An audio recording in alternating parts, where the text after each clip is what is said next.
right, ready? Let's go. বলিউডের জনপ্রিয় দম্পতি ক্যাটরিনা কাইফ ও ভিকি কৌশলের ঘর আলো করে এসেছে প্রথম সন্তান। খবরটি প্রকাশ হতেই আনন্দে মেতে ওঠে গোটা ইন্ডাস্ট্রি। ইনস্টাগ্রামে শিশুপুত্রকে নিয়ে হৃদয় ছোঁয়া পোস্ট করেছেন এই দম্পতি। সেই পোস্ট ঘিরেই যত জল্পনা।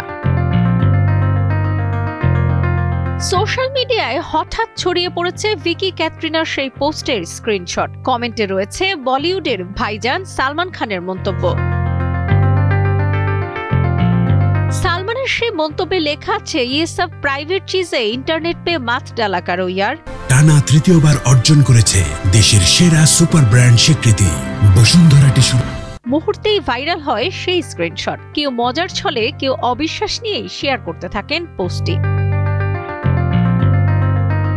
তবে ফ্যাক্ট চেকিং এ সামনে এসেছে ভিন্ন চিত্র। ইনস্টাগ্রাম যাচাই করে দেখা গেছে স্ক্রিনশটটি সম্পূর্ণ ভুয়া। ক্যাটরিনা বা ভিকির অফিসিয়াল পোস্টে নেই সালমানের এমন কোনো মন্তব্য। বিভ্রান্তি ছড়ানোর উদ্দেশ্যেই প্রকাশ করা হয়েছে নকল পোস্টটি।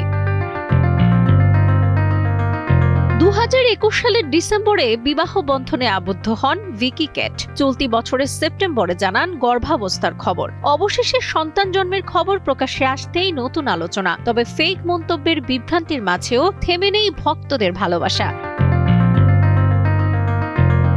সাবরিনা কাজী, কালের কণ্ঠ।